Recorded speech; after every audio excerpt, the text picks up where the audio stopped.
$11.95? You can't afford $11.95? What's your problem?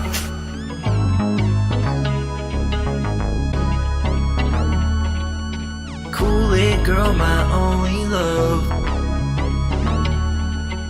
Kool-Aid girl, my only love. Juice on your lip, and it's dripping on your hips. Put my girl in jail for so long. She did nothing wrong. I want you free, and I'm begging to the skies above. Kool-Aid girl, my only, yeah, Kool-Aid girl, my only love. If I was that guy from the farming website, I'll treat you right, clap those cheeks all night. I would change your life, no more OnlyFans. I will be your only man. Free Kool-Aid for life, only for $11.95. No more living in a van. We're going on vacation in Japan, and you can use my hot tub. Kool-Aid girl, my only, Kool-Aid girl, my only love. Juice on your lip, and it's dripping on your hips. Put my girl in jail for so long. She did nothing wrong. I want you free, and I'm begging to the skies above. Kool-Aid girl, my only, Kool-Aid girl, my only. Juice on your lip, and it's dripping on your hips. Put my girl in jail for so long. She did nothing wrong. I want you free, and I'm begging to the skies above. Kool-Aid girl, my only, Kool-Aid girl, my only. Kool-Aid girl, my only love. Kool-Aid girl, my only love. That being said.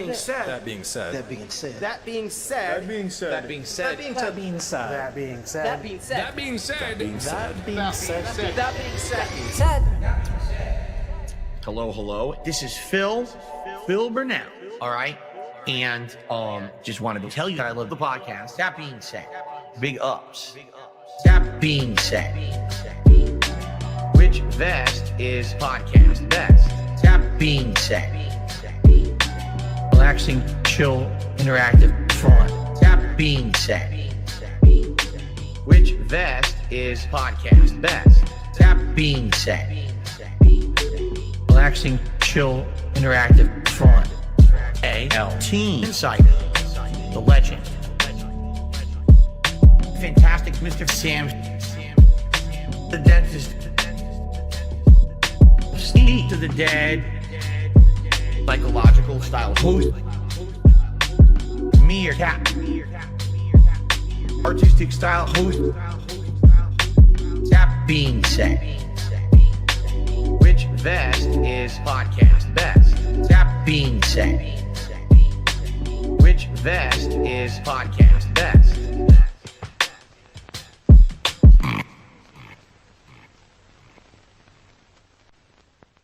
Hello, everyone. We are here. It is time for the Sunday Style show in the house.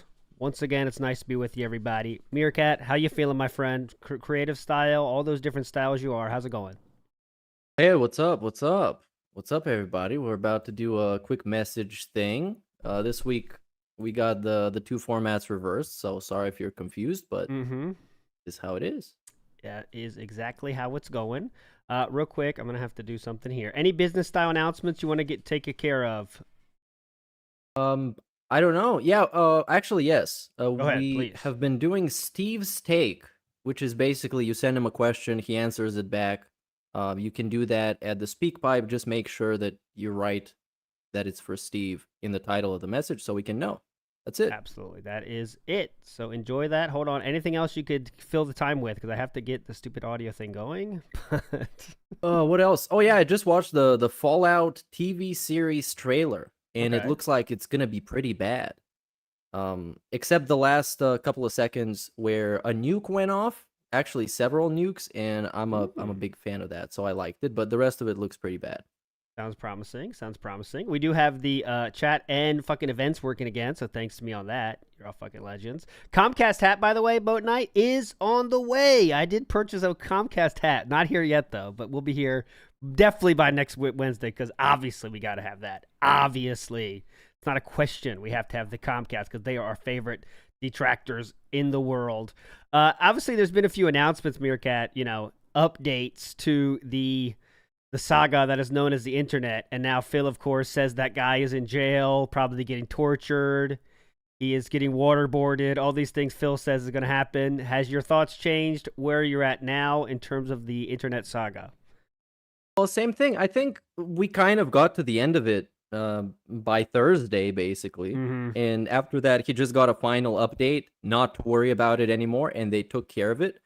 But whether or not they verified it, if it was an actual Comcast guy or they found a different problem, I'm not sure about that.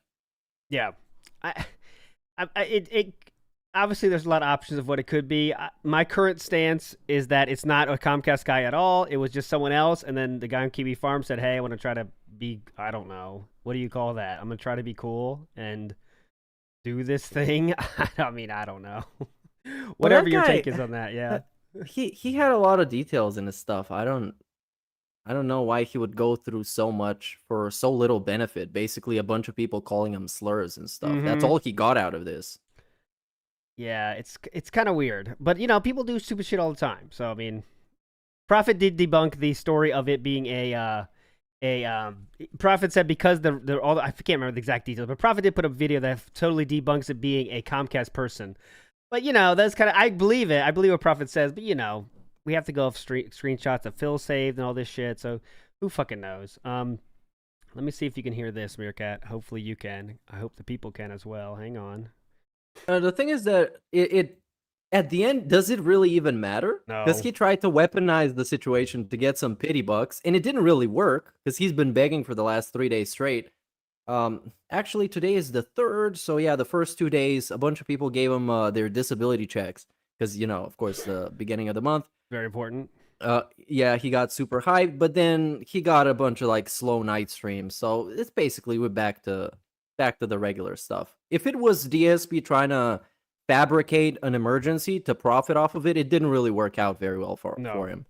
Yeah, and he's had horrible day streams. Oh god, yesterday was good though. When he got day stream was less than 50. So night stream he had 100 something, feeling good. In the daily wrap though, he still complains. All right guys, day stream. Not a single tip since the freaking podcast. That's what he said, by the way. He was playing Warzone, right? Yeah. Oh, it's time for the bounties. Bounties, challenges. We need those challenges. Yeah. Remember, everybody, Gulag kills do not count. Don't listen to them. Don't believe them. They don't count. No. Gulag champion. All right, let's go play the first message. Hopefully you can hear this, Meerkat. If you can't, we'll deal with it. I'll deal with it as it's going on. Chris in the house. First message of the day. Let's fucking go. Come on. Hope you can't. Well, no one can hear that, so perfect. Hang on. Sorry about that, everybody. Chris, you could? Yeah. Could the people? I don't think the people could. Love beautiful people out there could not. So let me change that. Hang on. They will eventually. At some point. Or maybe you can play it, I'll listen to it, and then I'll summarize it and tell it. No. We're above that. We're above that level. Come on. We're pros Yeah, of here. course. I'm joking. Of course. You can't downgrade that much. Okay, yes. Okay, now, my friends, you'll hear the truth. True. Okay, ready? Here we go, Chris. But it adds to the idea that he is an actual interplanetary species. What do you guys think about that? All right, start again. Have you noticed it? Can you hear that, Meerkat? Yep. Okay, good. Now we're in business. Go ahead, Chris. Say it one more time. I apologize. Producer Chew's off today. I got to work hard today. Okay, let's go. Or is it just me? I don't know. It gets on my freak. Start it again. I've noticed that There we go. I've noticed that the guy always has to say my local mall when he refers to a mall. I don't know why he needs the qualifier local, but it adds to the idea that he is an actual interplanetary species. What do you guys think about that? Have you noticed it? Or is it just me? I don't know. It gets on my freaking nerves. Thanks, guys. The most important call we're going to get today. Have you noticed that he does say my local mall? And funny enough, I have noticed that. He does love to say my local mall, not just mall, my local mall. Why do we need that qualifier? I don't know. That's one of the things up there with when he says college, he has to say, or in some countries, university. He always says that too. That's one of those qualifiers he has to throw in. But yes, we do have the local mall. Yeah, that's like with the American Thanksgiving. Even though I know that Canadians have a Thanksgiving, but come on, Thanksgiving outside of America is associated with Americans, the USA. So you don't really need to do it. It's kind of like it is sticking out. So I see why people can notice it. Absolutely, big ups. And I am getting the sign. Okay. All right. Now, Meerkat, can you please say something? Yes. Oh God. What happened? Nonsense. Did you kill me? Nonsense in the studio going on. All right. How about? Okay, yes. Now can you speak one more time, Meerkat Legend himself? Am I back? You are Did back. I survive? You did survive. You are a legend. Thanks so much, everybody. All right, next call is going to be from the one, the only, the two big bills in the house. We love two big bills around here. Let's fucking go. Now you can't hear that. I want to shoot myself. Here we go. We'll fix it. We'll fix it out together. We're going to fix this together as champions, as legends, one and all. Okay. Anything you want to talk about? Go ahead. Let me think about it. There's a bunch of soccer today, but I don't think anybody's going to care about that. There was basketball yesterday. What else interesting happened? I don't know. Everything at every point. Let's look up Twitter. Let's do Twitter news segment. That's going to be a super cool segment. Let's see what's trending on Twitter. Okay, we're in business. Never mind. So we're back. Okay. Get fucked, everybody that doubted me. I know you were out there. I know some of you always doubt me. You're wrong this time. Wrong this time. All right, next call. Two big bills. Sorry about that. Two big bills for giving you the rigmarole. Here we go. What up? That being said, so my this question, I think question is the right word to start a discussion, is when DSP completely his back's against the wall, the begging, it's not getting him money, he doesn't know what to do, he has to sell things. What do you think his last resort is going to be? All the chips are on, like all the cards are down. This is his last resort. I'm guessing he's gonna throw away the last bit of his money on a fucking like shit coin. Because DSP seems like the sort of person that would have put a bunch of money into Safe Moon. No, I disagree. Phil is too conservative for that. I know it sounds crazy. He thinks investments are not smart, though. Investments are just all risky. There's no safe investment in his mind. I know this. It sounds crazy with a guy that spends credit cards like he does, but he doesn't think investments are ever smart. Really, he thinks they're just not a good thing to do. They're all risky. Even the most conservative of all investments is still a risk, which it is. But he will max out credit cards before he does any kind of investment at all. And this kind of cryptocurrency and shit is that above the moon for him. He would never do that. But what do you think, Meerkat? Yeah, I do agree with you because that's the reality. But imagine he gets this mod of his that gets close to him and they become like buddy. And this guy one day reach out and is like, Phil, I figured it out, man. There's this shit coin. It's going to the moon. It's going to fix all your issues. It is kind of like a Hail Mary, but all we're going to need is a small investment of like $20,000. Let's go, man. So I might, if there is somebody to sell it to him, because he's such a consumer, if there's somebody to sell it to him in a way that he's going to buy it, it might happen. But of course, he needs a certain amount of savings to be able to invest them in something. So, of course, that's the tough how is that going to happen? That's the tough part. Yeah.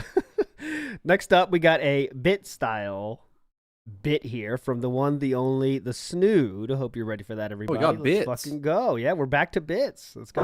He's a 50-bit bitch, Snood. Hey! Let's get it going here. What's up, brother? Oh, man. Wow. Okay. Hello, that being said, podcast. Copyright infringement. What is that, you might say? Well, copyright infringement is the use of works protected by copyright without permission for a usage where such permission is required. Okay. Now, you might be saying, oh, why is he talking about copyright infringement? there was a group going around using branded merchandise and logos that are the intellectual property of the Derek World Order. Oh. Now, I have contacted my attorney, and he has assured me that I have a slam dunk smash mouth case. Oh. And additionally, he will be working pro bono. I have worked too hard to build this brand to where it is for some certain individuals to come along, take credit for my work, and associate themselves with me, Derek Ip, without having put in the work. So I am offering an amnesty.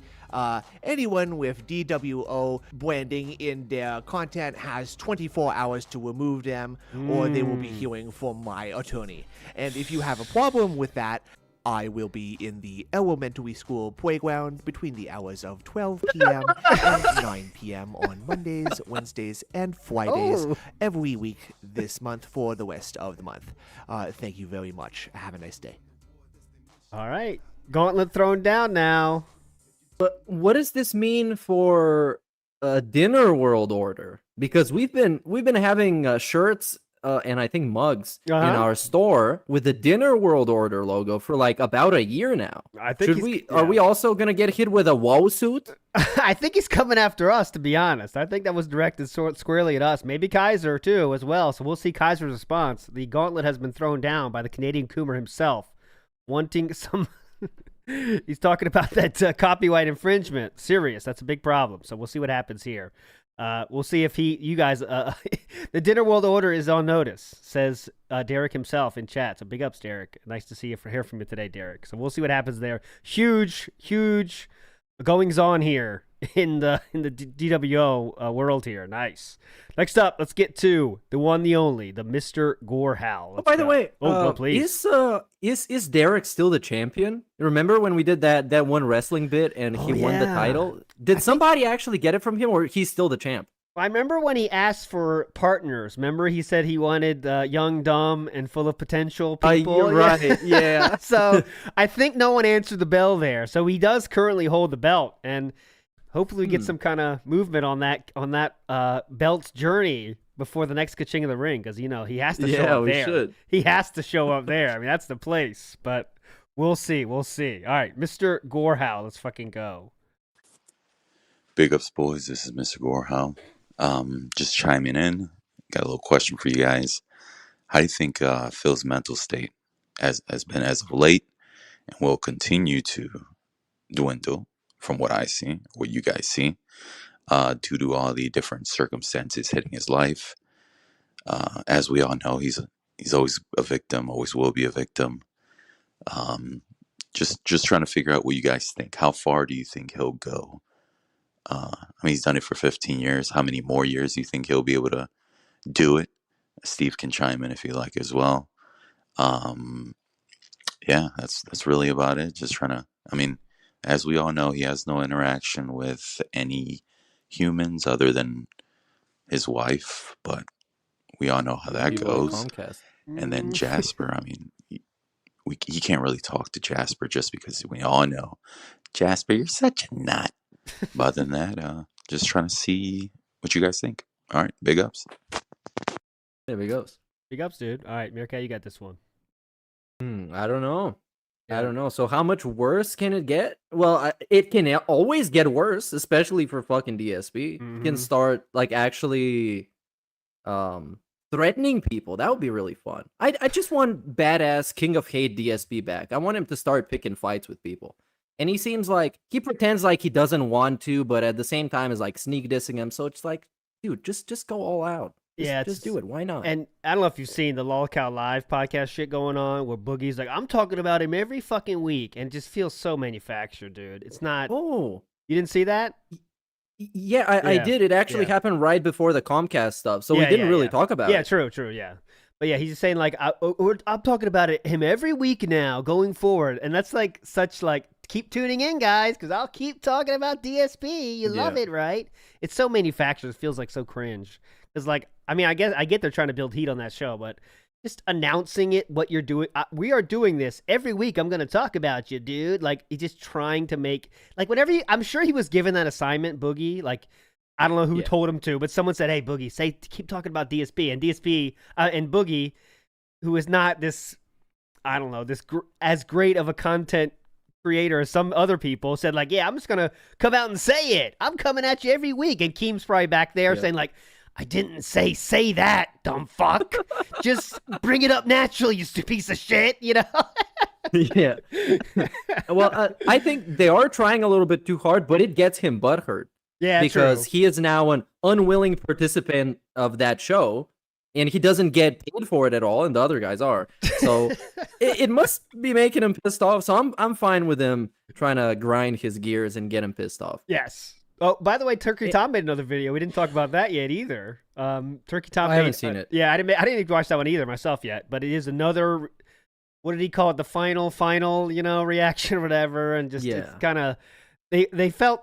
I don't know. Did they feel they got a lot of positive reception from DSP shit? Everyone usually does, because our world people get hyped, and then because Turkey Tom's normal viewers watch it, and then they get all of the detractor people to watch it, and then you get huge numbers. So is Tom doing that again to get those numbers again? I don't know. I haven't watched it yet. Can't talk about it, but yeah, we'll see where that goes. So far, he didn't talk. DSP doesn't mention it, but yeah, go ahead. I haven't seen it yet, but I saw it was like around 25 minutes long, so I'm like, what do you even have to say that much for 25 minutes that he didn't say before in the previous video? Because it's like he's trying to educate DSP or not fix him, but you know what I mean, trying to give him some good advice. And at this point, you should have realized that there's no point giving that guy good advice. The only thing he wants is like actual for you to help him in the way that he wants, which is financially. Yep. And Turkey Tom is also working with Log Cow Live podcast, so they might. Yeah. Who knows where that mechanic is going, or that dynamic is. But we'll see where that goes. DSP had enough trouble with Comcast this week, though, so he didn't mention it at all. All right, so let's go to our first Steve's take. So Meerkat, if I say a name, does that mean you might be able to find the question they asked? Like if I said Cody Taylor, would you be able to find his community post question? Yeah, sure. Cody Taylor in the house. Yeah, there we go. Could you read Steve's take? Yeah. When DSP, this is a great one. I read this one. When DSP is faced with criticism, why does he immediately go to such extremes? When suggested to make his podcast shorter, he went on a rant about how he should just make it 30 seconds long instead.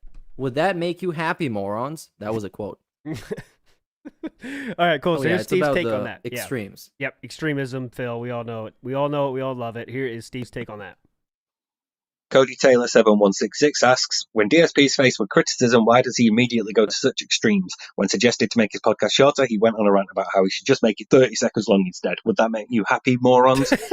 This is a defense mechanism from Phil. You see it in a lot of narcissists. It's a very common thing to make the opposing perspective, the opposing opinion, look as ridiculous as possible, to make it seem as ridiculous as possible. So stuff like cutting the length of the podcast down would be, look, your argument is unrealistic and it is ridiculous, therefore I don't have to consider it.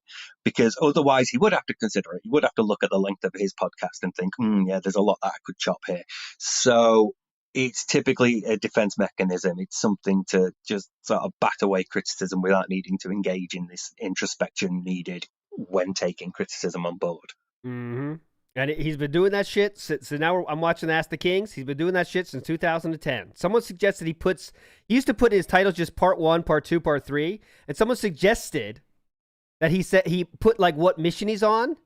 And his excuses why he couldn't do that, where he talked for about 15 minutes about why he couldn't do it. So that means it's a good idea, by the way. The better your ideas are, the longer he talks. So he says, first, it's too much work. Second, sometimes he could get the mission name wrong. So rather than do that, just don't do it. Okay? Also, some games don't have missions. So those 3 reasons were why he cannot put titles without part 1, part 2, or 3. Well, this is 2010, and it took 15 minutes to get that out. So he's been doing that since the dawn of time. The dawn of before KO Gaming, pre-KOG. We're talking levels of history here. Intelligent Counterspell says, big ups, get well, Steve. Big ups, Intelligent Counterspell. You're a legend. Thanks so much. We'll get to more Steve's takes as we go. We're going to intermingle them with normal messages as usual. So let's get in here. Enon Billington in the house. Let's go. Hey, that being said, this is Inan Billington. better known to the Dinguses of the world, and someone like a Tevin as Jess Billington. I've noticed this thing Dave likes to do that just drives me fucking insane. He'll always say like that he doesn't do something, or just some kind of negative statement, and then immediately follows up with a contradiction. Like he'll say like, "Oh, I don't do that. The only time I do that is when..." yeah. Like classic. How can you immediately fucking contradict yourself like that? He just did it on the Daily Wrap yesterday, where he's like, during gameplay, I had literally 0 contributions. It wasn't until the end of the stream that I got a tip and a super chat. That's a good one. That's not literally 0. That's not fucking literally 0. How is this guy so weird? Anyway, I love you guys. Steve, get well soon. Sam, I don't know, man. You got to get that Michael Douglas surgery or something. Oh. Maybe Sam is Michael Douglas. Ever thought about that? But yeah, so that's a great point. One of my favorites one is, I never said hateful slurs. I did that many years ago. I never said any hateful slurs. I did that like 10 years ago. Okay. That's my favorite I think the one that I remember that is very outrageous is when he was talking about his copyright strikes that he has done onto other people. And it'd be like, I never copyright strike people. The only time I copyright strike people is when they steal my content, which was also a lie, because he copyright strike other people like super crazy for a video that was actually transformative in nature. Yep. So yeah, and it's a great shout out there. I'm sure we all can bring up a few of them, because it is a classic thing he does. I never do that except this, or I never do that. I only did that when, you know how it goes. And that hateful slurs one is incredibly good, because he really is so hard on this. What are you talking about, you lame brain pieces of monk donkey shit? I never said hateful slurs. He went hard on that. It's like, come on, man. Even your fans. How has it changed through time? Because of course, initially it was hateful slurs, and then it was harmful slurs, and then at some point it became harmful language. Harmful language. Or something.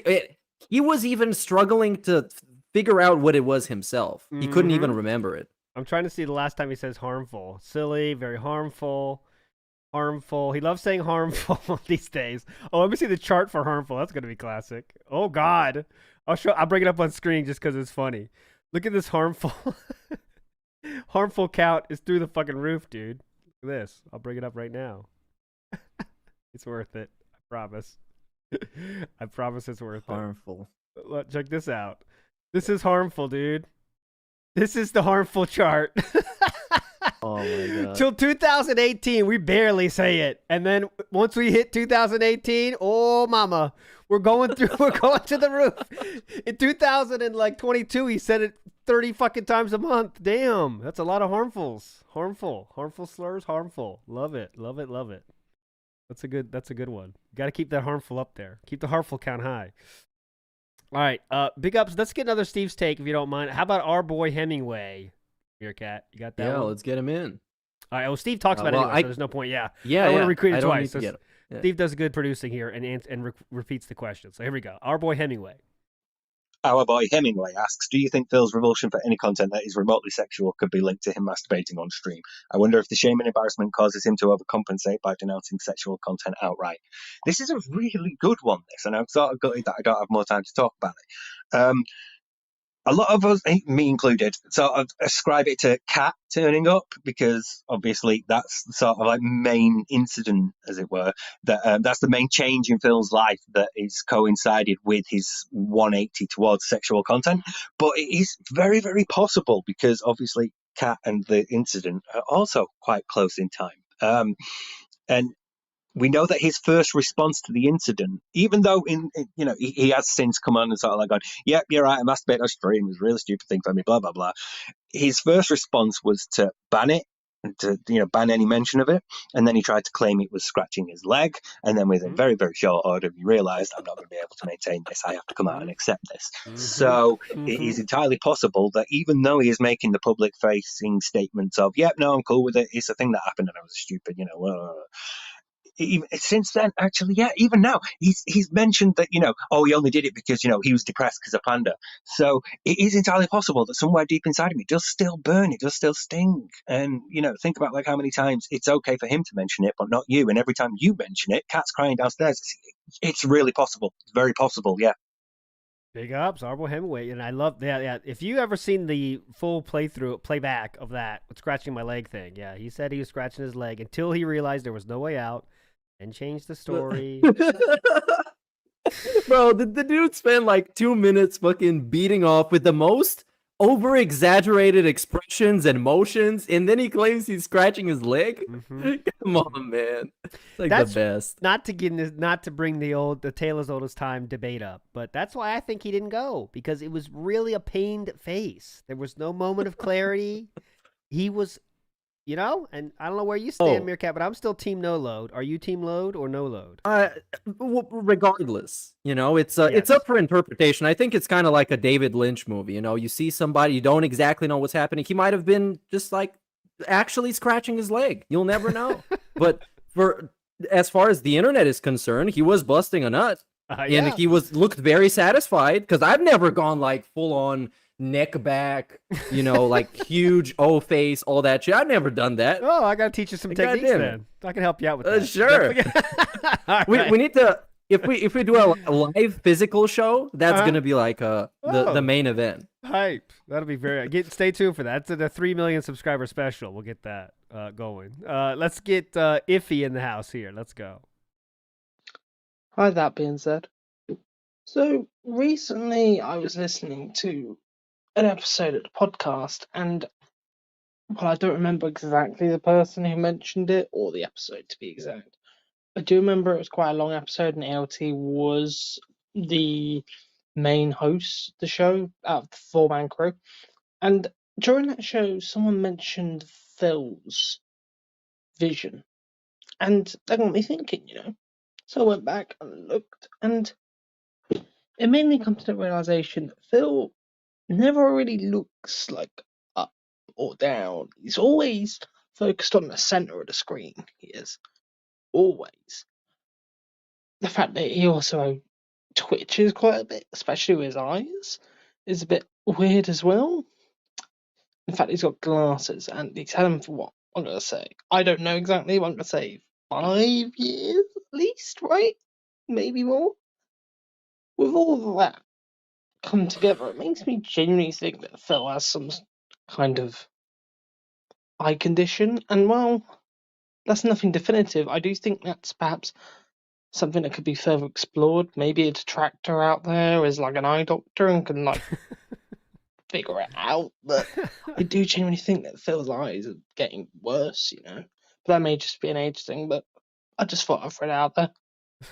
I disagree with that. He doesn't look. He looks up and down, especially when he's lying. He'll look around the room for places to look that's not the camera. You ever notice that, Meerkat?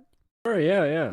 And he especially when he's talking about money, he's looking all over the place. Yeah, he'll start twerking hard when he's lying. The more he lies, the more he's looking around. I was thinking, I had this idea today, and when I was driving back from my family house, we should have a competition of people depicting the corner demon and what Phil is so terrified of. Because the corner demon, man, I've never seen a man make faces like this whenever in like a casual situation. He looks terrified. He looks like he's having flashbacks to like a war that he's been in. Yeah, crazy. So yeah, if somebody wants to do some like their interpretation of what the corner demon is gonna be like, then go for it. It's pretty interesting to see what he's so terrified of. Someone sent a card for WPIG where it's like a demon kind of circle, and Tevin's in the middle, and that's in the corner, just sitting there on the corner of a screen. It's awesome. All right, big ups. Let's get Devo T.O. in the house. All right, I said this on the Discord, but I'd like to just say this on that being said, because this is a very important plan for the future. Okay. All right. I call it Operation Cage the Beast. So, as we know, Darish is an imminent threat to the people of Toronto, children, women, honestly, even men. And we know he has basically every single kink on Earth. So that would include femdom. So what we need to do is we need to get any female detractor, all right, near Toronto, get her to pretend to be interested in Darish, get her to pretend to do some kinky BDSM shit, put a chastity cage on his dick, and then run for the hills, throw that key into the fucking volcano in Hawaii, like in Lord of the Rings, and either he just can't like molest kids in the future, or he jumps into the volcano after it like Gollum. Holy shit! Now that's an op. We'll be saving people's life though. We need Canadian detractorettes. Yes. Volunteers, of course. We can't force you to do this. Oh, absolutely not. Anyone interested in that? It sounds Yeah, like this. I agree with Chad. This sounds like a job for Jenna. It definitely yes. does. And she might take that. She might, if you give her the right dollar figure. Sound good? That's Jenna's mission. By the way, sad news, kind of. She is available for dates, so if anyone's interested, you know what to do. Instagram is open. I believe when she first came back, that wasn't on the menu, but that sadly has come back on the menu, boys. So the dates are available. The rates are as Frog Machine Les, 100 for a date, 200 if you want to do something fun on said date. So there we go. You can read into that. You can play video games? Yeah, video games. Co-op. Yeah, Co-op okay. playthroughs. Anyways, all right, let's get another of Steve's takes in here. Let's get it going. Alex May 23 asks, what will be the solution to fix a 41-year-old infant with zero responsibilities and accountability, aka DSP? What would it take to save him, if that's even possible at this stage? I don't know if that's possible at this stage. Any sort of treatment or therapy, as I've mentioned in a previous response, requires the participant to understand and acknowledge that they are at fault and there's something wrong with them and they are the ones that need to change. So with Phil, anything that would happen to him, he's usually very good at describing as, it's the fault of the trolls, or it's some other external force. It's not me that's at fault here. So it would need to be something he couldn't do that with. And for me, that would be multiple things happening, either all at once or within close enough proximity. So say, Kat leaving him. Well, he could describe that as, the trolls got to her and tricked her and manipulated her and lied to her, all this stuff. He could find a reason why she would leave. Whereas if Kat left and Jasper died and he got banned off YouTube and his, he lost his house and all this, if all this stuff happened on like really, really close proximity, he might have to look at himself and go, maybe it's me. Maybe these things are all happening because of me. Because otherwise he's just going to be able to deflect it away and ascribe responsibility to something else, some external force, not him. So I don't know if it's possible to save him at this point. Yeah. He can't explain anything. He can't take the blame for anything. Even like his head being big. He'll say like, well, my parents' heads were big. Like he can't even say like, yeah, my head's big. It's like, oh, my parents' head were big. I have gout. My aunt never told me I had gout. Okay. That makes sense. Everyday fast food kid. But anyways. Oh, you're muted. Yeah, I was muted, of course. Okay. Unmute vintage. That. Come on, Jim, go ahead. Yeah, I'm back. He might have the moment where he's gonna start thinking if it's his fault and what he did, but that moment's not gonna last a long time because that sense need to sink in for you to start doing something once you realize it's your fault. And for him, we've seen him even trying to rationalize how his stream being boring is not his fault by saying, "Is it me?" No. So he is having that moment of thinking about it, considering it, but it's just a moment. Mm-hmm. And also, he can attach all his past errors on a character. That's why the character is such a, it's just a little character. Even though so many times while he was playing said character, he said, I'm the realest motherfucker on the internet. So you believe what you want to believe there. Let's get Sleepy in the house here. Message line's still low, but if you want to drop one during the show, by the way. Oh, yeah, sure. Go for it. Hey, guys. It's Sleepy here. I have a question for you that I think is kind of interesting. Since we know Phil is, unilaterally against any suggestions anyone gives him in chat whatsoever, whether they're a troll or a genuine fan, he goes against it. Do you think people should just start giving him the opposite advice of what he should do, and then he'll say, no, fuck you, I'm going to do the opposite, and then he'll start doing the right things, and then maybe his business won't be a failure and he won't be a joke? Just an interesting little thought that I just had. Big ups. So instead, the suggestion box do the stuff he shouldn't do, and then he'll do those good things. Okay, interesting take. Yeah. You remember something recent from the suggestion box? I don't even know when he stopped doing it because apparently it's supposed to be like a segment on the podcast, but I don't remember seeing it. Yeah, well, in true DSP fashion, he asked for it like at the end of October, and now he's like just working his way through it still. Like he's like I do 3, but it's just like yelling at everyone. So it's like make my podcast shorter. Okay, what you want it to be like 10 seconds long? Okay, and that's it. So this is the friend request ridicule 2023 edition, where he can't like make fun of anyone's race or anything, but he can make fun of their ideas. That's not racism. Making fun of ideas. Gotcha there. So that's all it is. It's just dumb. But I like that idea though. Make the podcast longer and see what he says. Yeah. I wonder what he's gonna say though. You should make a podcast long. You know what? I've been thinking that. I've been getting a lot of emails. Yeah. I'm getting emails like that say the exact same thing. You know what? It's funny. You know what? It's funny. People emailed me yesterday saying the exact same thing. I bet he would say that. Something to that effect would definitely be said. Big ups. Let's get Meth Bear in on the house. In the house.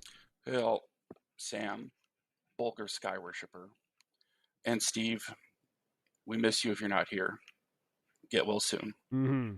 So Hanukkah came a week early, and hopefully we can get at least 8 days of gold dust from this Comcast retardation. Okay. Now, if a Comcast employee got unauthorized access to Phil's network, as an officer of the court, I can't condone that. It's illegal. And also, if it were happening to you, you wouldn't appreciate it. If Phil is smart, and we know he's not, he'll work with Comcast to get reimbursed for his losses. It could take some time, but he should be able to do it. Now, even if he does, he'll claim that he had to eat it and then do a double dip bag. Now, that being said, this is Phil, and we can still laugh at it. Because it's fucking funny. And he fucking deserves it. Now, Panda Lee was hotter is not trolling. It's the truth. Hey. And we all know that Phil, the lover of horses, would rather marry one than acknowledge the truth. I mean, he had Leanna head down, ass up on that hotel bed, and this fucking bitch records a goddamn bathroom. Now, if your bitch is in that position, you don't leave her, you breed her. It's cum burping bitch. I have no respect for this jabroni motherfucker. And he can just he got angrier as the message went, and then he just exploded.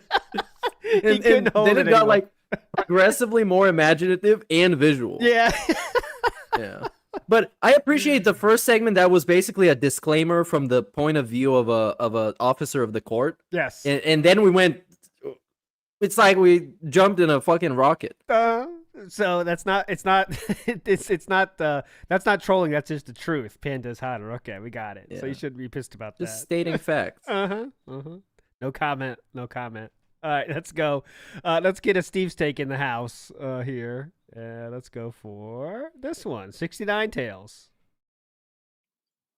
69 Tails asks, what kind of trauma, if any, could cause Phil to turn out the way he is, and what treatment at this point could even help him? Well, the trauma that could cause Phil to turn out the way he is probably going to be something social. We know that being embarrassed in public is a huge source of anxiety for narcissists, and it's something they'll go to great lengths to avoid. So it's likely something like that, something like the fear of getting beaten up by Jaha, was it Mike Watson, in the car park, or something like, a traumatic incident at school where he was embarrassed or humiliated publicly, something like that. There will be probably not one, it will likely be the culmination of several. So there's probably not one you can point to and saying that's the one, that's what made him turn out like he is. But it will likely be a combination of social incidents.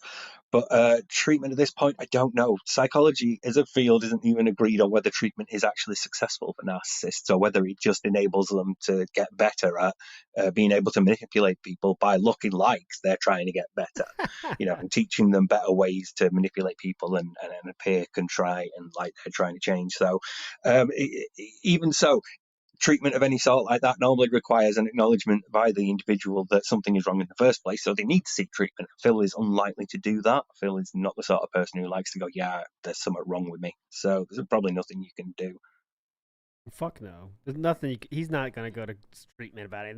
He's already changed. Why does he do anymore? He's already changed. What else do you want? Dumb fucks. Come on. He's wearing shirts now, you fucking idiots. Yeah. He's a different person. Shut the fuck up. Come on. What else I was thinking, what if it's not trauma and instead it's just like him being showered with all this positive reinforcement when he was a kid, and then once people started treating him like realistically, he didn't even know how to respond to it, so he just started being delusional to himself. Okay, here's my theory on this. So he started out from parents, only child. I know his cousin moved in, but it doesn't seem like she was a big part of his life. So he was spoiled, let's say. Went through life always being spoiled, fired from most of his jobs, because he was an asshole employee. Didn't think he had to follow the same rules as everybody else. Fired, all right? Went to FGC. He sought acceptance there. Didn't get it, as we've seen so many ways. Didn't get it from there either. Then he starts this YouTube thing. And YouTube, you don't really know about the person at all, right? You just know what videos they put out. So then that's where he did find acceptance, right? All of a sudden, he's got thousands of people that like him. And this sent him to the darkest place possible, because all of a sudden he's like, holy shit, they like me. They really like me. Everything I've thought is correct. So then that's what made him become the true lolcow. Is he always had the potential, but then once he found YouTube fandom, oh man, that's when it just, I'm not changing shit. Look at this. People fucking love me. I'm getting paid for this. This is the best thing that could ever happen. And then that's where we're at now, is they still living in that world. So like, he never got a chance to, well, he never accepted it. He never had friends to tell him you're being an asshole, because he just never had friends. I mean, never. That's really what I believe from all the shit I've seen going as far back as 1999, is he never had friends. And if they were friends, it was like acquaintances, because we're also playing Street Fighter. And that's the beginning and end of it. Right, yeah, I agree with that. But I would say that Rambo was a good friend. But I think he was just like just a nice guy. So he wouldn't want to, get too critical with Phil. Especially seeing how DSP at the time was very successful and he thought he couldn't do wrong and he was making a bunch of money. So it was easy for kind of Rambo to justify why DSP would be like that, because, he was successful. And Rambo, by the way, is the kind of person that narcissists need, because Rambo is kind of like, he's the dude that he's very against confrontation, even in like, friend style things. So he'd be like, yeah, and that's like how he deals with it. If it feels that somebody doesn't like, he'll still be like, yeah. And even in that Howard and Rambo video, which they made just purely to share their thoughts on Phil, Rambo does not feel as happy to share that shit either. He's like, you know what? I really don't want to say this. Been holding this in for a while, but I got to say this, and I'm going to say this. And Howard, on the other hand, is like, you got no respect for people that are alive. And like, Rambo is very much this kind of softer style person that won't share their feelings as readily as what someone like Phil needed, right? So, and also, remember, their relationship started with Phil teaching Phil teaching Rambo how to play Street Fighter. So I think, again, this is all theory. I think Rambo's the kind of guy that will be like, hey, he gave me something great, and I want to pay him back. He's not thinking about it like that, but just mentally, he helped me out a lot, and I'm going to help him out a lot. I know his fans like it. I want to help him, and not really friends, but I'm going to help him out because I'm here. And that's what I think there. If it's true or not, who the fuck knows? But I still don't think Howard was like, Rambo was like, hey, here's my best friend, Phil Burnell. I don't think it was ever like that. Never. Yeah, I don't think so either. Yeah, but who knows? I agree with you. I think you got it. Kind of like what my opinion is of those guys. So yeah. If the farther you go back, the more you learn that Rambo was kind of Phil style, by the way, in his comedy. Like, he's not that funny. I mean, we always think Rambo is the funny one, but he's really not. Yeah. He really says a lot of similar cringe jokes that Phil did back in the day. I think Rambo grew out of it, though. Phil never did, but Rambo grew out of it. But I guess Rambo could see that people were liking that kind of stuff on YouTube, so he just kind of went with the DSP flow. He tried to just fit in as that, and I think people at the time were really liking their co-op stuff, because there wasn't many people that were doing co-op. Yeah, no, yeah, that was huge, man. That was fucking huge, dude. Co-op gameplay of games, that was fucking Just putting videos out of games then was a big deal, guys, back in those days. And people usually don't realize that they don't like something until they get something better. Because, once whoever, like two best friends or whatever guys are called, once they start rising up and they have all this much better quality content, you look back on DSP and Rambo and you think, man, that was kind of shit. Yeah. But at the time, they didn't really have much else to rely on, so you just take what you can get. Yep. And then all of a sudden it switched, and you have to, the level of effort required to do anything on YouTube just went to the max, right, where it is now, kind of.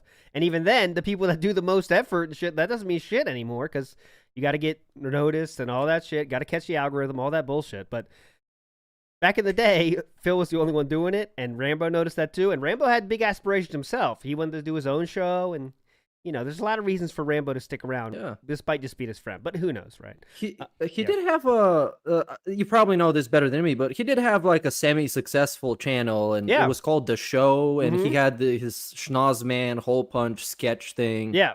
That looks like he cared about it. It looks like he put his heart into it. I didn't think it was great, but it looks like some of the people enjoyed it. Oh, definitely. And he had legitimate fans that were not associated with Philip Burnell. Absolutely true. And that show went on, cool. still went on. It just finished, not that fucking long ago. And it was going on for that many years continuously. I know he hit some breaks and shit, but, he cared about that fucking show. And he put his heart into that and worked on it. And he deserved the success, but that's not how life works, But anyways. Oh. And Rambo works in film now, so he's doing at least he's in the field that he always wanted to be in.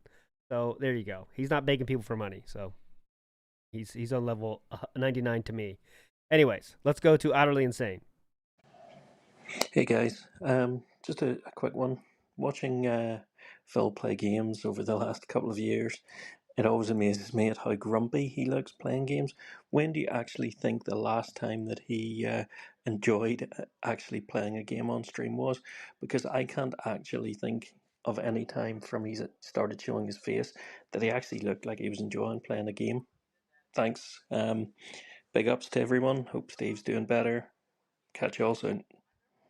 I would say the last time he had fun playing game was probably Stray, I think.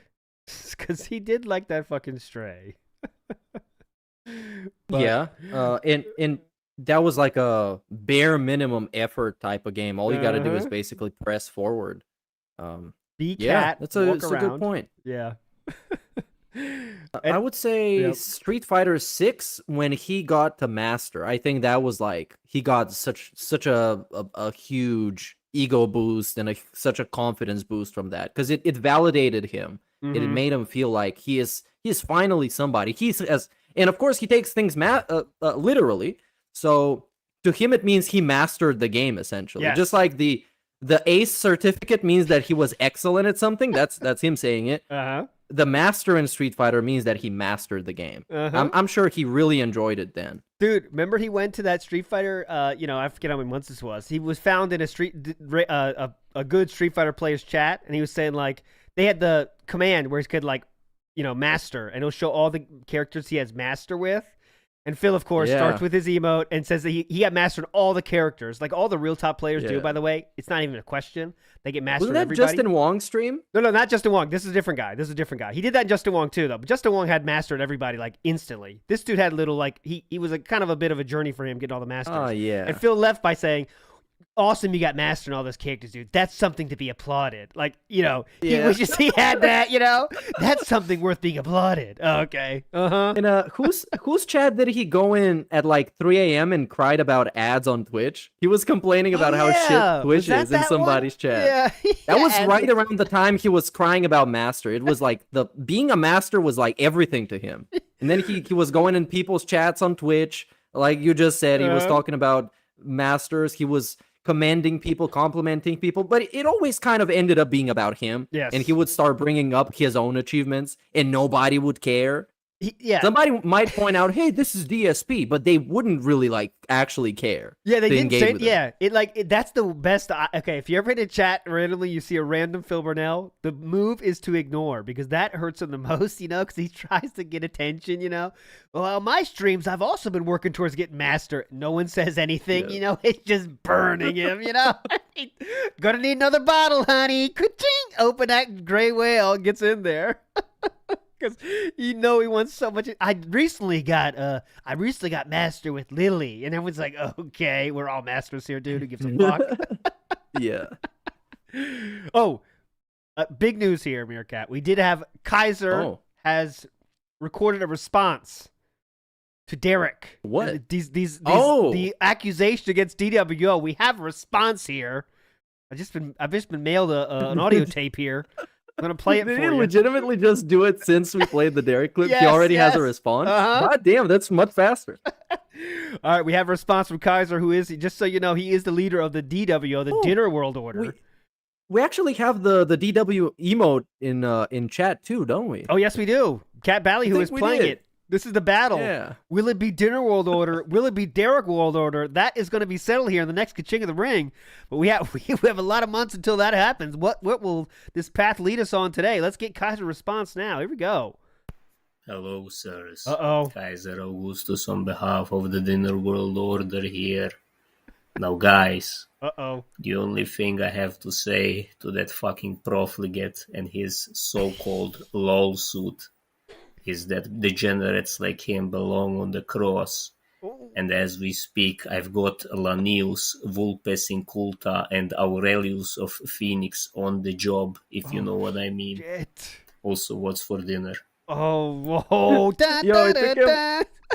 It took him 20 minutes to send out an actual hitman after the guy. Damn, this is serious. This is getting serious. We got to get some outro music and shit going. Kaiser, what's this is Aurelius music. Yeah. We got to get your song. What do you want to be your play on song, Kaiser? We need to get DWO song, and we need to get, well, we know Derek World Order song is I'll be watching you every single day, every night you play. I'll be watching you. That's Derek's song. But we need to hear a DWO song. Come on, guys. Let us know. All right, big ups. Let's get Swaggy. Yeah, go ahead. Probably gonna be some like triumphant symphonic orchestra, like huge, grand type of stuff. Something that like the Roman Empire would come out to. Not Roman Reigns, but like the actual Roman Empire. Obviously. Yeah. All right, let's go. Swaggy Davis in the house. Let's go. Big ups. That being said, I have a question here.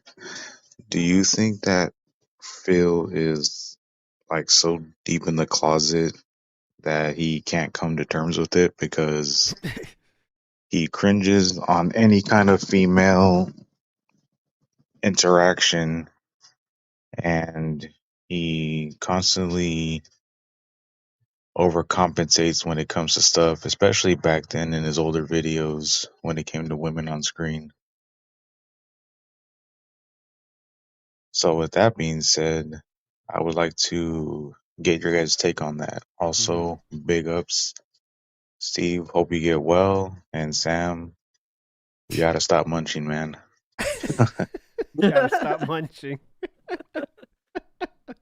All right, what so can we say? He's a munch. He loves munching. Come on, give him a break. But real quick, we do have to talk about this. Okay, is Phil closeted? I know that's kind of a fun theory, closeted homosexual style.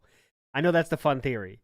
But I just think it's just an extremely immature look of sexuality that never grew out of, right? Because, like, when there's, 7 and 8 year olds will be like, yeah, girl, let's kill him. Just playing around, we're playing dodgeball and they're like, let's kill him. But Phil, as I played a video today that I put out 11 years ago by this a female style detractor put out a video, and it showed that Phil's biggest laughs in games come from when women are either getting hurt or getting killed. And if you watch that Metal Gear Solid video, it's incredible. His biggest laughs are when women are getting hurt or getting killed or something negative is happening to women. That's instant crack up laugh, right? Just crack up laugh. So I don't think he's gay. I think he is attracted to women mainly. He just doesn't know the mechanisms aren't in place to kind of like be normal with them. So he doesn't know how to be normal with them. So that means I'll have to make a joke about it in a way that I think is natural. And when Phil tries to be natural, that's when he is most unnatural. But what do you think, Meerkat, on that take? On that, what the I don't question know. was? I don't think he's gay. I don't care if he would be, but it would be really funny if he was and he came out someday. That would be really That would be hilarious. pretty. I just think he doesn't care. He's like a I don't care sexual kind of type of guy. I think he's straight, but he just doesn't care about sexuality. Probably something to do with a long time of drinking and just eating shitty stuff, and just in the end of the day, it's like he doesn't care when it comes to like relationships. One other thing that's also worth mentioning on that, when Phil was talking about masturbation sometime, don't quote me on this when it was, but he said that once he has that feeling, he just has to get it out, right? It's not like a thing you do for fun. He says, I have to get it out. I have to get it out sometimes before the stream. So, Sounds like a porn addict to me, if I gotta be honest. If you got a nut every time you feel aroused, you're probably addicted, bro. But sometimes you do it for fun. Like sometimes there's many reasons, right? But sometimes you do it for the act of like you want to feel good. Was Sometimes that Shu laughing in the background? No, that was Shu coughing actually. She's okay. laughing. She probably is laughing. You should give her some more context. She's gonna start laughing. Signing divorce papers. But yeah. So it's just an interesting thing how he equates that there's no reason you could just do it for fun. It's not for fun. It's you're depressed, right? Or you have this demon inside. You got to get it out. It sucks, but you got to do it. The demon. And it's weird there. Something's there, Like most people can jerk off for whatever reason the fuck you feel like, But I don't know. Call me crazy. Anyways, next call. The pasta maker in the house. Let's go. Hey, all big ups. Phil has been dropping hints all his career that he would like to develop a game between open world style vlogs and seeing everything in 2D. He's got it on his mind. So, if he wasn't a lazy fuck, what kind of game would Phil develop? I think we talked about this before. Obviously, walking sim all the way. He would pretend to he wants to make a hard fighting game or something, but no, it would just be walking simulator, I think. What do you think? I think he's gonna try and do something like really deep because it's fucking DSP. Everything he does needs to be super complex and meaningful. But in the end, he's just gonna make some cookie cutter generic game that basically copy pastes everything that everybody has done before. Mm-hmm. And it's gonna be so unique when it's. Remember, he says how games are either too unique where they try to do stuff that they shouldn't do, or that it's copy from something. He would probably do both of those things at the same time and think it's the greatest thing ever. Or as a true 10-year-old does with his like movie idea, whatever it was, he would take parts of every movie. Like, why don't you have the Hulk, and then you have Titanic, and then you have Avatar, and then you got Terminator in here. It'd be awesome, dude. That's how his creativity works, putting everything together like he's 8 years old. Yeah. Let's go to Sir Robert Sarsky in the house. This is an old one. Let's see how good it is. We'll give him a chance, though. Hello, part 2 coming to you a few days later. I think Team Health stonks of waste, considering talk louder. Not only is Phil sick right now, but that Spider-Man 2 mission where the homeless man Howard dies, and Phil got really emotional. I think Phil's been thinking about death quite a lot, and I think it has to do with his health. I can barely hear it. That's a 200. His wife's health, could be his parents' health. I heard it. Could be the fact that Go ahead, yeah, please. So, yeah, it's basically, remember when he played Spider-Man and there was this mission with a guy whose wife died and he cried about it because it was very... So, Bob Starsky mentions that Phil might have been thinking about mortality a lot. Okay, yeah. We left out the best part, Bob Starsky. Well, you got to cut your audio up, Bob Starsky. Come on. You don't wanna deal with the equipment so much. Come on, brother. But yeah, we was that 1 month or whatever. That was that weird thing. He was crying a lot, and obviously there could have been some kind of issue there of like all his appointments and all that shit. You know how he always goes on all these appointments. You'll never know what the truth is. But was there something there? Maybe. Prodigal start. Yeah, go ahead. I think he got it in his head that he's quote unquote getting older, even though he's just 40. I mean, people work until like 60 something in most countries. Yeah. Yep. Yeah. And I guess he's starting to get paranoid about, dying and stuff like that. Cause, he's looking at the world in this like cartoonish, weird fashion. and is I guess that's what it's all about. Oh, Bob Starsky wants to add his last point was that the homeless man was named Howard, and maybe Howard was actually his friend. He was thinking about Howard. So I like that theory. He hates Howard. Howard! I think he despises Howard because Howard poisoned the well. Howard turned Rambo against him because if it wasn't for Howard, Rambo and Phil would always be friends. They would never break up. No doubt. And then they broke up. 100% true. Howard opened Rambo's eyes a little bit. Like, holy shit, man. We got to say something. And you know Howard's the one that made that video happen, by the way. The classic, no respect video. Because Rambo's not doing that himself. Zero chance. Zero chance right now. Anyway, let's get Wesker in the house. What's up, that being said? Steve, get well soon. We miss you, dude. But this question, I saw the segment where Phil was talking about how he doesn't have a powerful enough computer to stream and record at the same time, dude. So that's like impossible for me. But first of all, we all know he's dumping thousands into like WWE champions, and of course, if he really gave a shit about his business, as a mature adult with a business degree, probably would have bought like a monster stream rig. But like, my question is this: do you think he's ever Googled solutions to these problems? Like, just No. seriously, he'll complain about them, but do you think he actually looks? No. I don't think he does, but I just want to hear what you guys think. Big ups. Oh, yeah, and I got to drop the obligatory. Wow. Nice. He's been holding that in for a while, man. That was chunky. No, Google for Philip Burnell is starting the stream and saying, all right, guys, we got a lot to talk about today. We're going to have a discussion. Like, what should I do? Yeah. And all your suggestions that take 1 minute of work are out. I need suggestions that don't require me to do anything. That's what I'm looking for. All right? So make it happen. Chop, chop. Yeah, pretty much.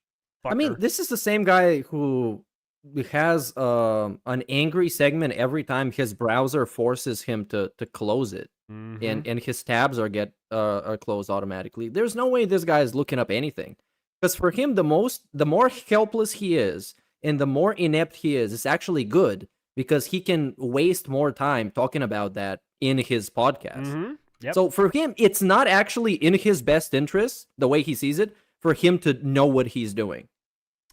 Yeah, he wants bad examples because then that gives him more runway, right? Oh, look at this! I got an idea. This person said I should add extra fans to my computer. Okay, let me tell you all the reasons that it's bad. Okay, first of all, I can't install it myself. Second of all, I already have a fan in my room. I don't need another fan. What's wrong with you? Third of all, when can I go shopping for this fan? And he goes through the list. That's 5 minutes of content. He loves that shit, man. Yeah. He loves that shit. Oh, I do want to go to Mr. Gout update.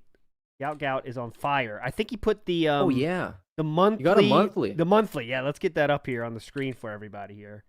Sir Gout is on fire. DSP Gout is the name. Please follow them. Let me get the one for the month. On the X app. All right, it is funny. I promise that. Okay, there we go. The Mr. Gout for December 1st, the audit for November, and I will bring that up here. Come on, mama. Here we go. Gallery, Mr. Gout on the screen now. So I'll read it for all the listening style listeners out there, not viewing style listeners. So for the DSP podcast news audit for November, we have actual news was 24%. Okay, rumors 2%. Not gaming news 18%. Oh, this is just about the news segments, by the way. I should say. This is just the news segments, all right? This is a little bit of a niche one. I'll bring the other one up shortly here, but this is just the news, okay? So this is just the audit of the news sections, all right? So there's 24% actual news, 2% rumors, 18% non-gaming news, 45% rants that have nothing to do with the article. That's 45%. 11% is not understanding the news article. Okay, so that was it. So the actual news is 24%. This, of course, there's no begging in this section. This is just for the, there will not be any begs during the news segment. Let's get the total audit up here, though. Okay, this is what we're looking for. Oh, yeah. So the total style audit here. November podcast audit. And I got to open up the show me more because this is huge. This DSP Gout is a treasure, a legend, and a treasure for us all to enjoy because they are putting the work in that is required to make this awesome. So here we go. Now we have the full November podcast audit, 2,138 minutes in total. Intro, 4%. Daily wrap recap, 9%. Schedule, 14%. Begging and shoutouts, 30%. DSP News, remember that the part we just audited? DSP News took up 7%. 7% of his podcast in the month of November was DSP News, okay? DSP News, all right? Next up, Q&A, 16%. 16% Q&A 1 month. After that, we have DSP's Day Off with a 4%. Suggestion Box, 5%. Game Awards, 3%. Drama, 6%. Game Pass Rant, 1%. Black Friday Deals, just 9 minutes. So, if you want to know the highest portion of the content you can enjoy on DSP Podcast during November was 30% begging and shoutouts. Next up, 14% schedule. Q&A at 16. And then finally, the schedule was the third most viewed, most given content from the Level 1 podcast. So big ups to Gout for that. That's what you go turn in for, the curated content, which is 30% begging and shoutouts. Now I'm just hoping I'm hoping 2D2 Will has the views for that month, because man, this month it's gonna be damn. You know which the most viewed video is gonna be? Oh god, you bet it's gonna be the health update, dude. Is the health update this month? No, it's gonna be the Comcast, because he put that at his featured video, dude. The Comcast video with his MAC address and everything. That is his featured video, unless he took it off now. It just has 4,000 views. Especially for imagine literally somebody committed crimes against him, and all he could get is 4,000 views. Man, even his emergency shit is washed up at this point. So imagine putting that as your featured video. Oh yeah, this is the video that got Comcast to snap into order too. Don't get wrong about that. The only reason they did anything. Oh yeah, it's still his featured video. Comcast must act. Malicious employee has attacked my business for months now. They committed fraud. And this video that got viewed by 4,000 people got Comcast to wake up and do something. Mm-hmm. Right. Oh yeah. Right. And the health update has 8,500 views. It's almost viral. Almost. But he was viral in the video. Absolutely. And then that's why Cat got it. He was so viral. Also, by the way, all the comments on his Comcast Mugs Act video are actual fans saying, Phil, this is not a joke. Get legal help. You don't have to pay anything up front. You will get a lot of money if this is true. All of it. First 1, 2, 3, 4, 5, 6, 7, 8. These are real commenters saying, dude, this is real. Yep. Get legal help. Nope, not doing that, though. It's not that serious, all right, guys? It's taken care of. That dude has lost a leg already. They cut it off because he's got a fire from the job. Don't worry, guys. It's under control. Mm-hmm. Right. Very true. All right. Big ups. Let's get to another Steve segment here. Steve of the Dead style segment. Go. Dialer Dino asks, which is a great name, by the way, what do you make of Phil's inability or unwillingness to take criticism from anyone other than huge YouTubers?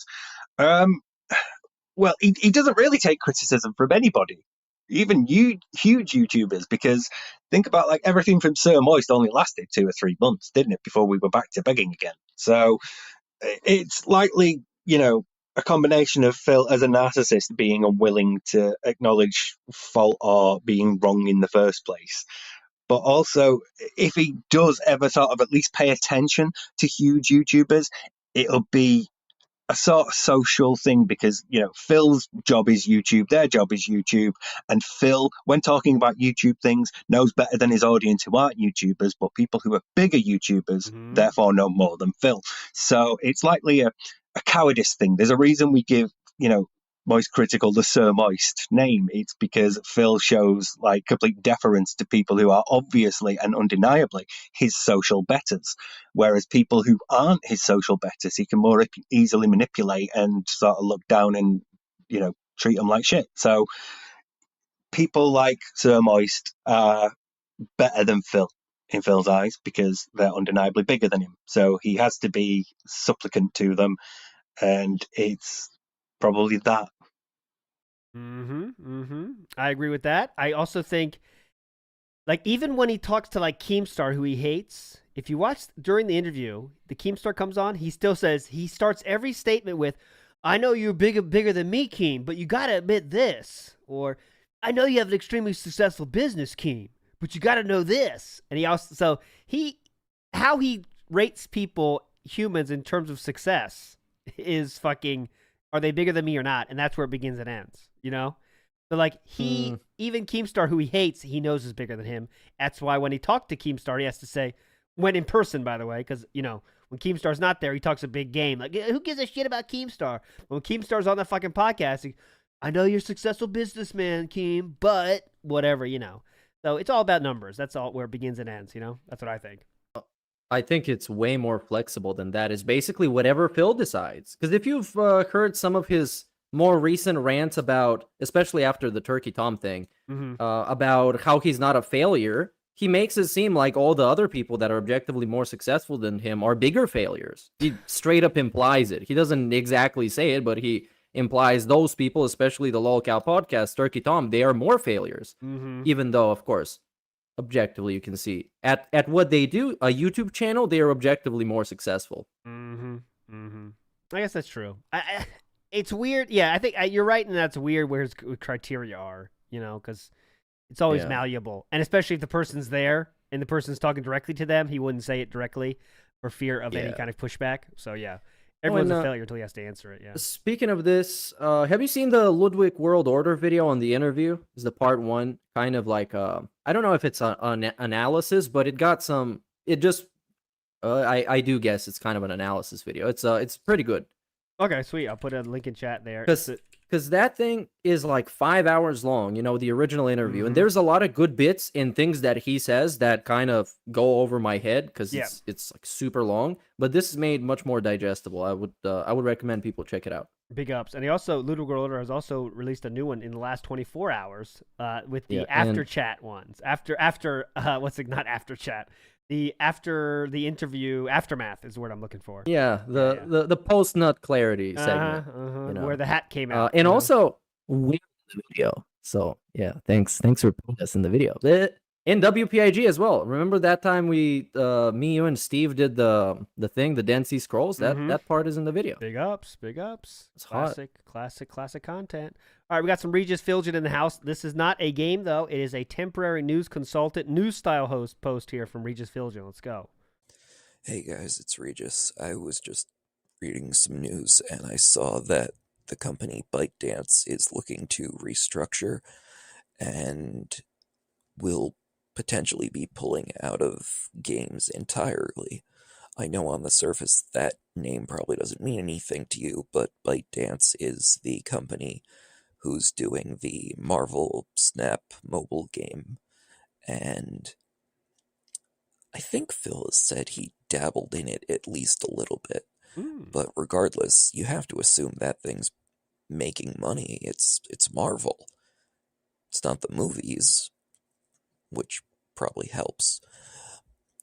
But between that and the fact that Scopely is now making money hand over fist with their Monopoly Go app, you gotta wonder. I mean, we all know WWE champions can't last forever. I'm not saying it's going anywhere yet. I think it's still got a couple years at least. There's clearly a fan base for it. But you think maybe we're starting to see the writing on the walls here? Nah, it's too easy to make money with WWE champions. I don't know. I've seen those. There's a very passionate fan base. Go on YouTube a while, just search WWE champions content. There's a lot of it. People just doing fucking pulls all the time. Yeah. It seems pretty fine to me, but I don't know.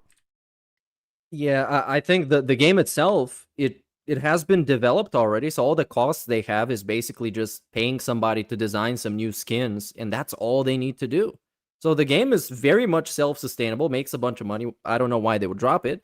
As far as DSP is concerned, I don't know why he would drop it and move on to a game in which he has no reputation and he basically is nothing in that game.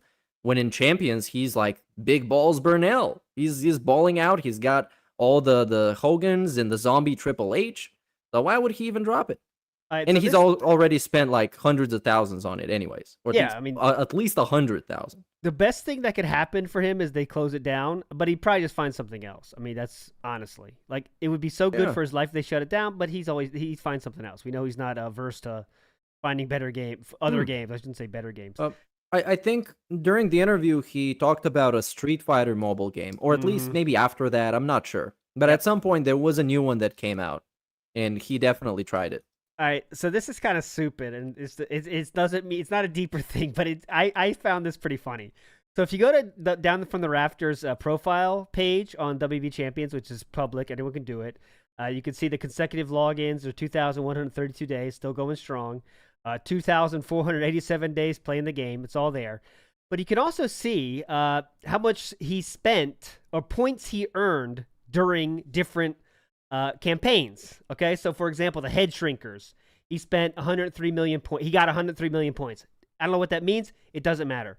What I'm going to tell you is I'm going to give you a list of the events he got 0 points in, because I think there's something kind of funny they all have in common. Okay, so I'm just. I think I got a guess, but go ahead. Okay, so the first one he got 0 points during is Girls Just Want to Have Fun. 0 points spent. Next one, 0 points spent. Females of the Undead. 0 points spent. Next event was 0 points. Queen Royale. 0 points. Wow. Next one with 0 points. Women's Wrath. 0 points. There's a few other ones. I'm not reading all of them because there is a few. But I promise you guys, Meerkat, I'll put it in the chat because it's public. You all can see it. Yeah. There is so many that he has points on. And there is probably 6 he has 0 points on. And 4 out of 6 have to do with females. So just come to your own conclusions, guys. You come to your own conclusions. Scroll down to the very bottom. You'll see the points. The first one is Fighting Fit Flash. I don't know what that means. But go past that one. You have Girls Just Want to Have Fun. Females of the Undead. Fame and Glory. Queen Royale. Oh. Women's Wrath. Guess what? Go ahead. The Fighting Fit Flash Yeah. was also about women. Yes. Tori Wilson was the card you could pull. Tori Wilson. Shout out to let's her. start Road Pretty to hot. Fame Trickster Flash feud. Okay, is that a female style thing? 'Cause if that is, we really are onto something.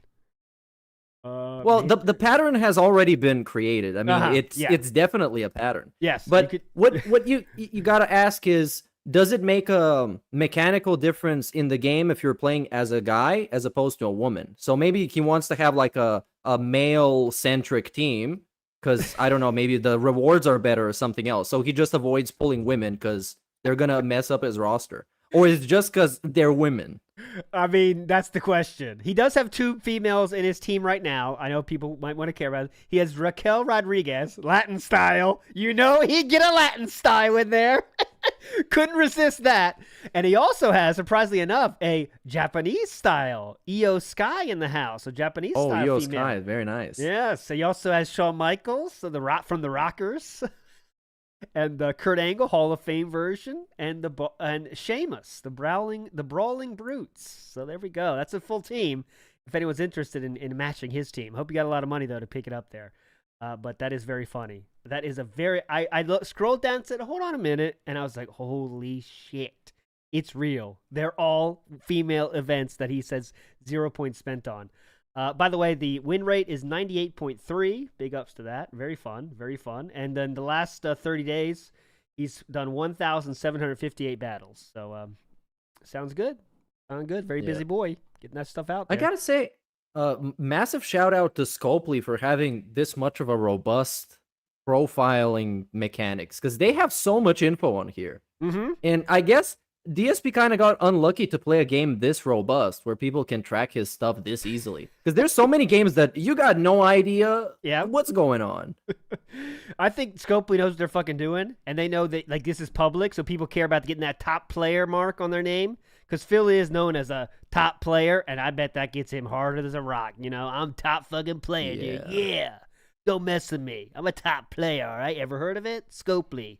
WB Champions. Ever heard of it? I'm a top player, all right?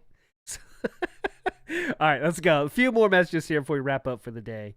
Let's get one other Steve's take here for Mitch Desert Squido Gaming. Let's go. So Mitch Desert Squido Gaming asks, do you think Phil will stop hating Nintendo, or will he still keep having his never-ending grudge against them to his grave? Now, when you think about what it takes to get Phil to stop hating you, it's normally an apology of some form.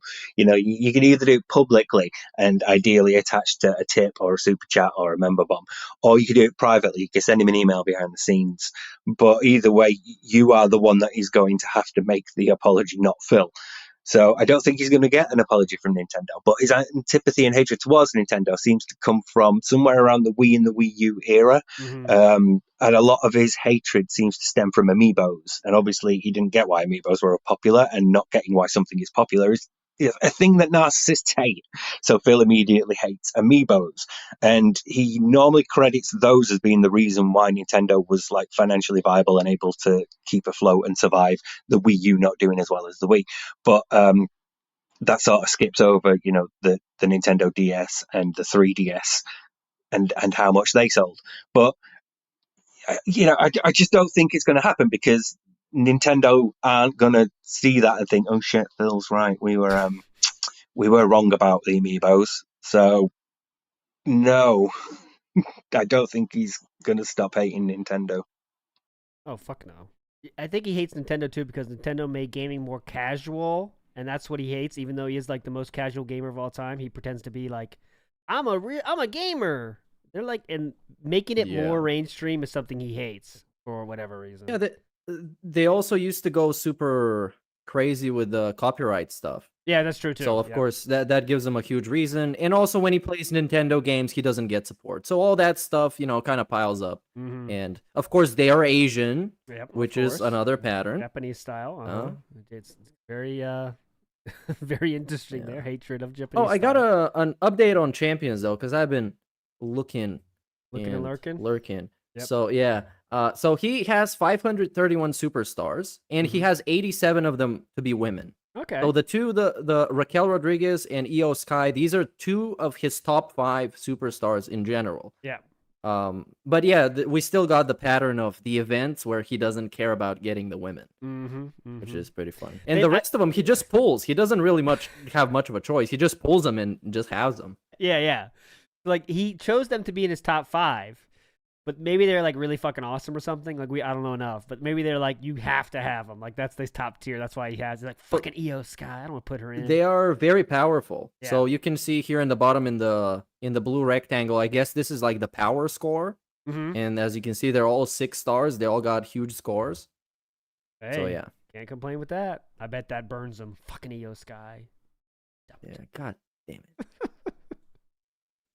It's very fun. I don't know if he even knows who she is, because he said he doesn't watch wrestling, and she's kind of a recent one. I don't know how long she's been, but she's recent style. Yeah, I've never seen SummerSlam 2022 debut. There you go.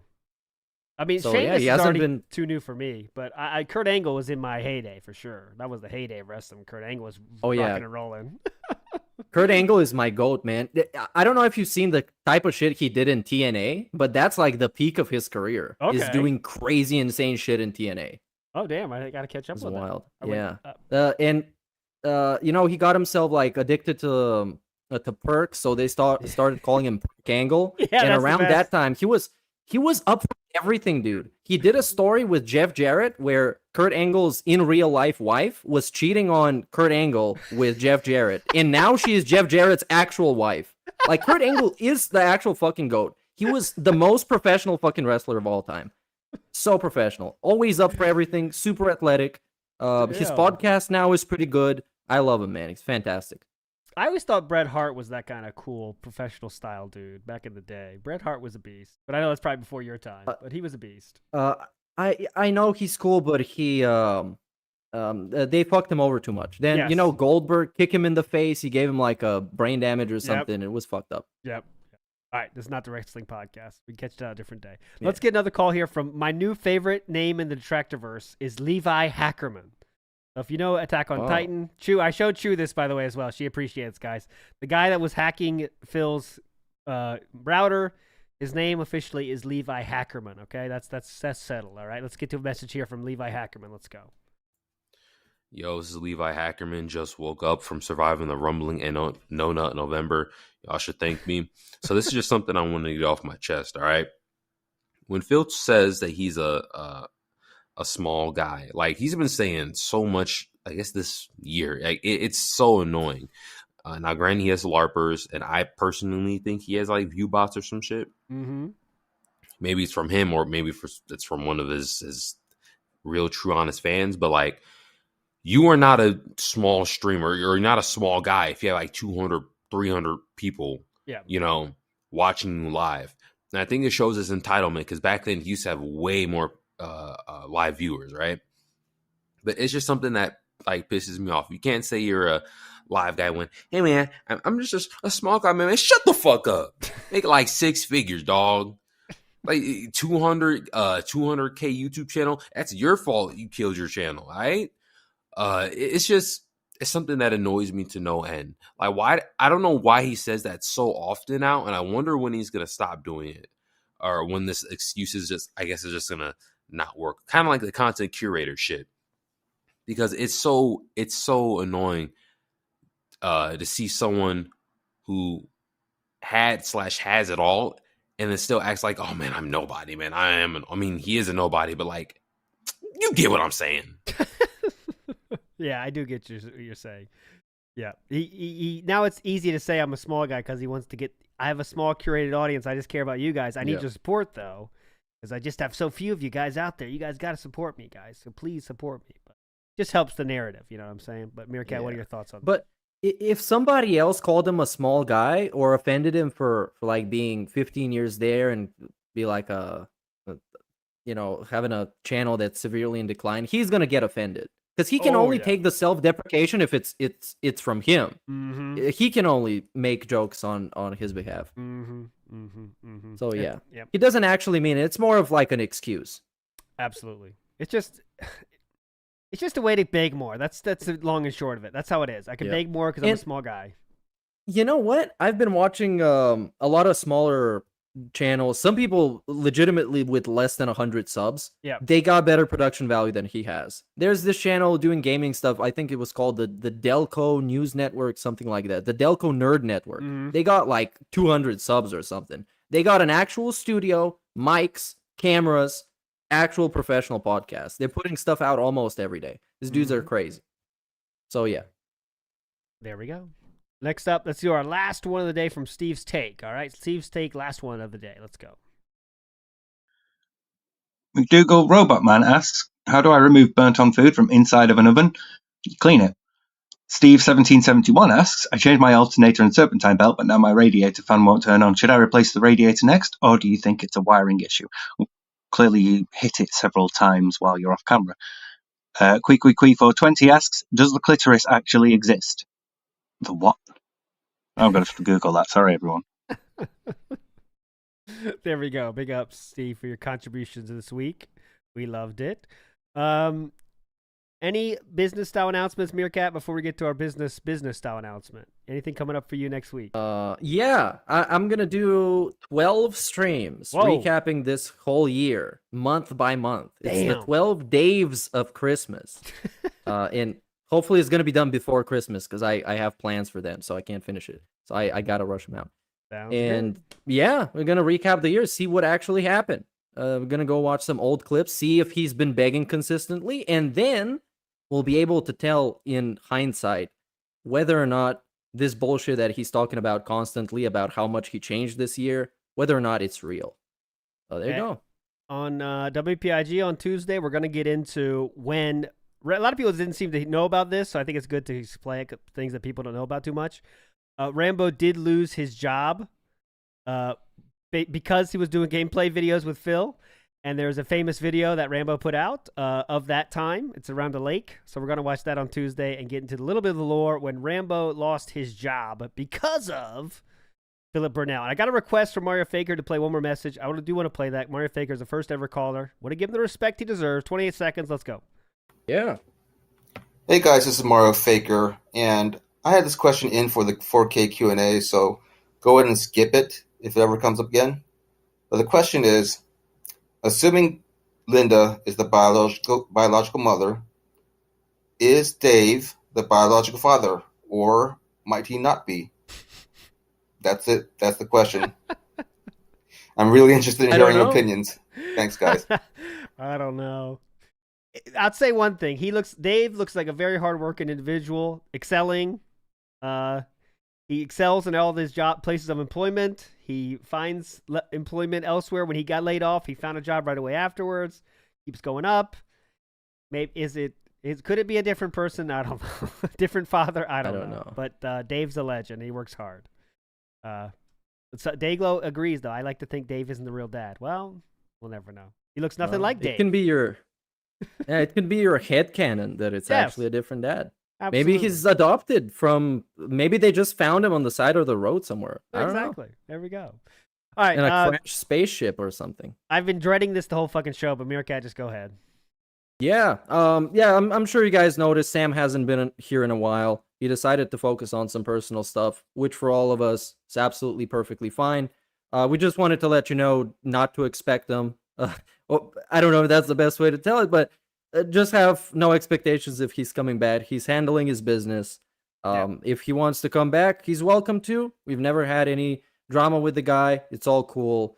I think we're all handling it cool. We wish that he would come back. He's been massive for the show and the development of the show, both technically, creatively. Playing the burger sounds been fantastic. So we would love to see him come back. If he doesn't wanna, if he's decided to move on with better stuff, we wish him the best, and we hope someday he fixes my teeth. Absolutely. Right. And yeah, and I think it's worth mentioning now, he's not actually a dentist. Yes. If you didn't know that, he's not a dentist. I know some people might be thinking that, but he's not actually a dentist. But obviously, it's not like, and just to be clear, this is not like some kind of, Sam said, I want to say see or anything like that. It's not like that. Doors open for him to come back at any time he's ready and he's not so busy. It's always waiting. It's not like, oh no, Sam's quit forever. Now let's get another Sam in here. You can't replace Sam. We're just got to see what happens, and hopefully he has time to come back someday. All right? So that's it. There's no drama here. We just wanted to not ghost people, because obviously people noticing Sam is not back. We're not talking about it. If you want to come back, that's perfectly fine. We never have any drama with him. He's been a cool guy always. Wish him the best. Yep. And love him. Big style. And the winter is usually the busiest time for dentist office as well, so that could be part of it. I don't know. Could be. We just said he's not a dentist. we ruined the in joke. I'm trying to bring it back. Anyways, yes, the only good point of this, I'm learning how to stream better, but there will be more disaster streams. I mean, you just have to accept it. There will be more disaster streams. But anyways, Sam is a huge part of why this show is where it is. 100%. He's a big fucking part of it. And I missed him for as long as he's been gone. And I hope he comes back as soon as possible. But, of course, real life is more important than this silly stuff. All right, guys? So, of course. Anyways, thanks so much for listening, everybody. You're all fucking legends. You know what's coming up. And, Meerkat's got his 12 Days of Christmas coming up. It's going to be hype. So watch it. Big ups, everybody. We'll see you in the next one. Bye.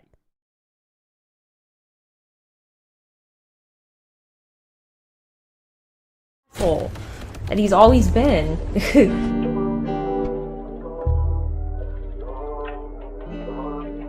This one goes out to the one and only, the big cat, the fat cat.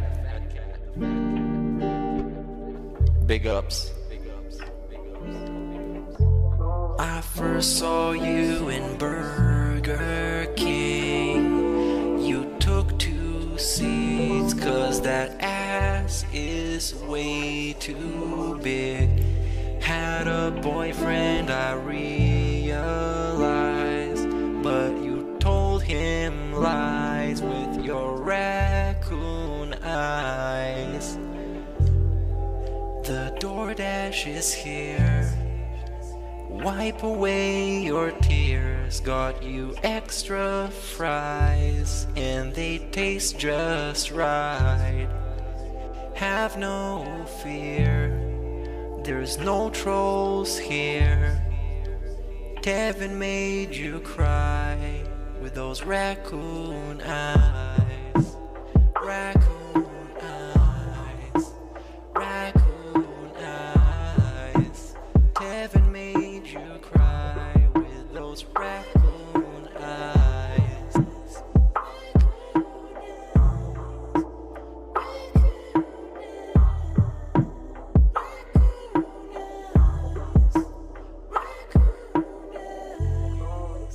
Take you power walking on the beach, feasting on some sushi like you were the queen. Let me run some errands while you sleep. I can watch you play Skyrim all day this week. Have no fear, there's no trolls here. Kevin made you cry with those raccoon eyes. Raccoon eyes.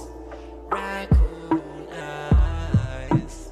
Kevin made you cry with those raccoon eyes.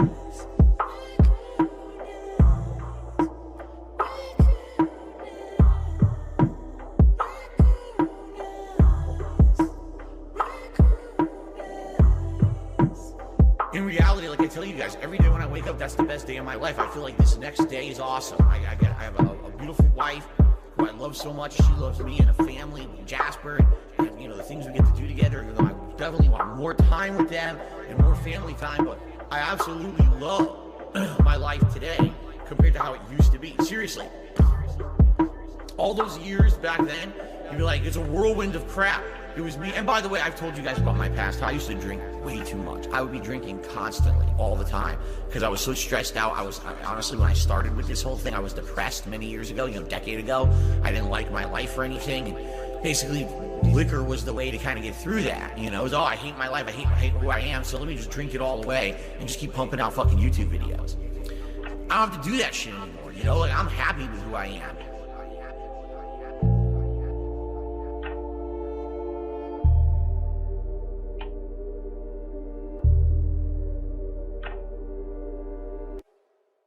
Thank you all very much for the engagement today. I appreciate it.